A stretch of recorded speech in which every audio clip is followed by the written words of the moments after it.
Welcome back to Book Pier, everyone. Picking up right where we left off with Napoleon Hill's Think and Grow Rich. Last time we covered some pretty powerful principles like desire, faith, and the importance of specialized knowledge. We even touched on that intriguing concept of the mastermind. But there's so much more to unpack in this book. So let's dive right back into Hill's wisdom. Before we get into the next principle, let's circle back to that cliffhanger from last time. The mystery of sex transmutation. Right, we left everyone hanging with that one. So what exactly is Hill talking about here? Okay, again, it's important to emphasize that Hill is not talking about anything inappropriate or suggesting that people should act on their sexual desires in any way. Gotcha. So it's not about the physical act itself, but about something else. Exactly. He's talking about channeling the intense energy and drive that often comes with sexual desire and redirecting it towards other areas of life like creative pursuits, ambitious goals, or anything that requires a lot of passion and focus. So it's like taking that powerful energy and transforming it into fuel for your dreams. That's a great way to put it. Think of it like this. Athletes often channel their nervous energy into their performance. They use that adrenaline to push themselves harder and achieve incredible feats. Hill believed that we could do the same thing with sexual energy. So it's about recognizing that energy as a powerful force and learning to use it to our advantage rather than letting it control us. Exactly. And remember, this was written in a very different time, so the language can feel a bit outdated, but the underlying concept is still relevant today. Okay, that makes sense. So we've got desire, faith, specialized knowledge, imagination, organized planning decision, persistence, the power of the mastermind, and now the mystery of sex transmutation. That's quite a toolkit. It is, and Hill doesn't stop there. The next principle is all about something we've touched on before, the subconscious mind. Right, we talked about how it's like a powerful computer running in the background, but I have a feeling there's more to it than that. Absolutely. Hill believed that the subconscious mind is incredibly powerful, even more so than our conscious thoughts. He saw it as a fertile garden, where whatever seeds we plant will grow. So if we're constantly thinking negative thoughts, doubting ourselves, and fearing the worst, we're essentially planting weeds in our subconscious garden. Exactly. And those weeds will choke out the flowers of success and happiness. But if we plant seeds of positivity, belief, and self-confidence, our subconscious mind will help us cultivate a beautiful garden of abundance. That's sort of a powerful analogy. So it's really about becoming aware of our thoughts and making a conscious effort to feed our subconscious mind with positive, empowering beliefs. Right, because our subconscious mind doesn't judge or discriminate. It simply accepts whatever we repeatedly feed it. So if we want to create a positive reality, we need to make sure we're sending the right signals to our subconscious mind. This makes me think about all those times I've self-sabotaged myself without even realizing it. Like if I'm constantly doubting my ability to succeed, my subconscious mind might actually be working against me. Exactly. It's like having an inner critic who's constantly whispering negative thoughts in your ear. But the good news is we can retrain that inner critic. We can choose to focus on positive affirmations, visualize our success, and cultivate a belief in our own potential. So it's about consciously choosing the thoughts we want to nurture and letting those thoughts take root in our subconscious mind. Precisely. And remember, this takes practice. It's not about just thinking positive thoughts once or twice and expecting miracles. It's about making a consistent effort to cultivate a positive mindset and feed your subconscious mind with empowering beliefs. I'm starting to see how this principle ties into all the others. It's like the foundation for everything else. Yeah. If our subconscious mind is working against us, it doesn't matter how much desire or knowledge we have. That's such a great point. It's all interconnected. And that brings us to one of the most intriguing principles in the book, the brain as a broadcasting and receiving station for thought. Okay, this one sounds a little out there. Is he talking about telepathy or something? Not exactly, though. It's not that far off. Hill believed that the brain is much more than just a physical organ. He saw it as a powerful transmitter and receiver of thought energy. So he's saying our thoughts can actually travel outside of our own minds. That's what he believed. He thought that thoughts are a form of energy, and just like radio waves, they can be transmitted and received. He even suggested that we can tap into a universal source of knowledge and wisdom through our thoughts. Whoa, that's mind-blowing. So it's like our brains are constantly sending and receiving signals, and those signals can actually influence our reality. That was his theory. And while it might sound a little far-fetched, there's actually some fascinating scientific research that's starting to explore the power of intention energy fields and the interconnectedness of all things. So it's like we're all part of this vast network of consciousness, and our thoughts are constantly interacting with each other. Exactly. It's a fascinating concept to consider, and it really emphasizes the power of our thoughts and the importance of choosing them wisely. Okay, I'm definitely going to need some time to process this one, but I have a feeling this principle is going to spark a lot of interesting conversations among our listeners. I agree. And speaking of our listeners, don't forget to hit that like button and subscribe to Book Peer for more thought-provoking discussions like this. We love connecting with you all and hearing your thoughts on these ideas. All right, back to Think and Grow Rich. We've got just a few more principles to cover. This next one is something that a lot of people are curious about, the sixth sense. Ah, yes, the sixth sense. It's often shrouded in mystery and misunderstanding. But Hill believed it's a very real and powerful ability that we all possess. So is he talking about psychic abilities or ESP? Not quite. He's talking about intuition, that inner voice that often guides us in ways we don't fully understand. You know, that gut feeling that tells you to do something or avoid something, even when you can't logically explain why. Oh yeah, I definitely have those moments. Like when you just know something is right or wrong, even though you don't have all the information. Exactly. Hill believed that the sixth sense is the highest form of intuition, and that it can provide us with invaluable guidance and warnings.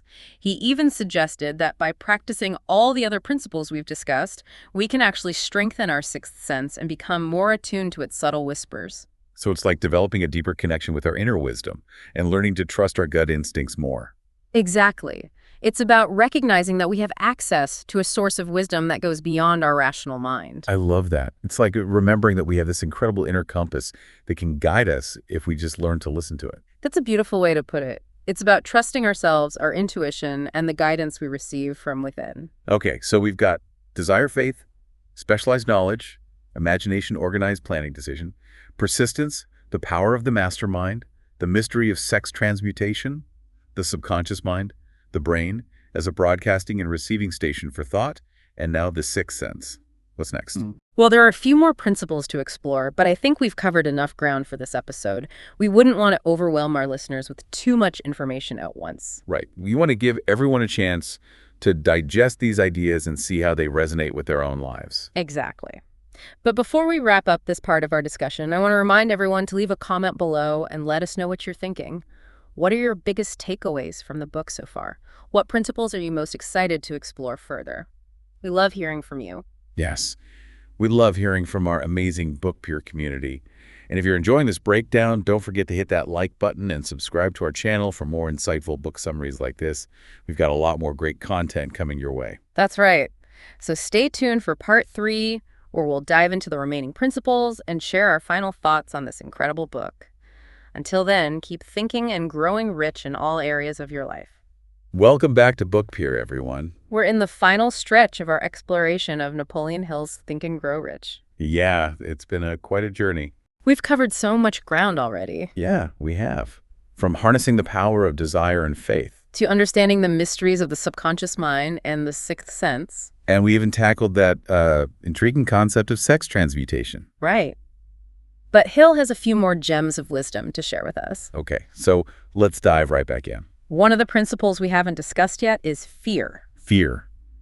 Isn't that a natural human emotion? It is, but Hill saw fear as one of the biggest obstacles to success. He actually calls them the 6 ghosts of fear. Right. Poverty, criticism, ill health, loss of love, old age, and death. Those are some pretty heavy hitters. They are, and Hill doesn't shy away from the darkness, He argues that these fears can paralyze us. preventing us from taking risks, going after our dreams, and ultimately achieving our full potential.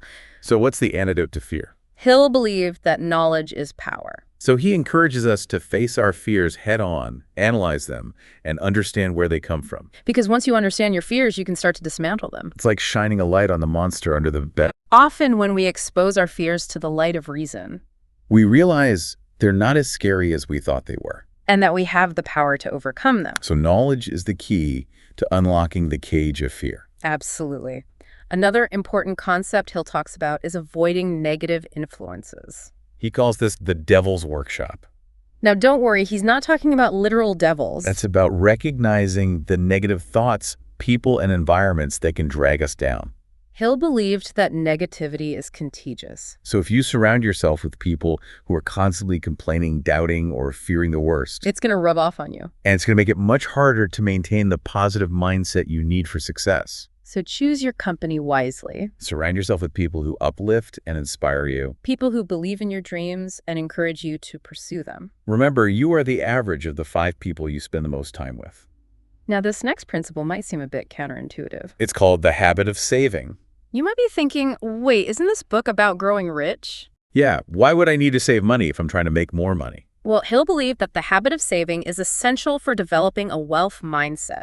So it's about demonstrating to yourself that you can manage money responsibly, That you're not just chasing after fleeting pleasures. but that you're building a solid foundation for long-term financial security It's about developing self-discipline, and proving to yourself that you're capable of delaying gratification. which is a crucial skill for achieving any goal. Now, one of the most profound takeaways from Think and Grow Rich, Is that riches extend far beyond just money. Hill talks about achieving riches in all areas of life. Happiness, health-fulfilling relationships, peace of mind, and a sense of purpose. It's about living a life that's truly rich in every sense of the word. So don't limit your definition of success to just financial wealth. Think bigger, aim higher, and strive for a life that's truly fulfilling on all levels. And that brings us to one of the most powerful principles in the book, The Mystery of Sex Transmutation. Wait, didn't we already cover that? We did, but it's such an important concept that it deserves a second look. And a deeper explanation. Hill believed that sexual energy is one of the most powerful forces in the universe. And that by learning to transmute it. We can tap into an incredible source of creativity, inspiration, and drive. Now, I know this concept can be a little controversial, Especially in today's world. but I think it's important to understand what Hill was really trying to say. He wasn't advocating for promiscuity or anything like that, He was simply pointing out the power of this primal energy. and suggesting that we can use it to fuel our dreams and aspirations. Now, think about it this way. When you're passionate about something, Whether it's a creative project, a business idea, or a personal goal. you feel a surge of energy Yeah, a fire in your belly. that drives you forward. Hill believed that this energy is similar to sexual energy. And that by learning to channel it, We can tap into an almost limitless source of motivation. wow, that's a powerful concept. It is. And it's something that we can all experiment with. By becoming more aware of our energy. And learning to direct it towards our goals. So there you have it.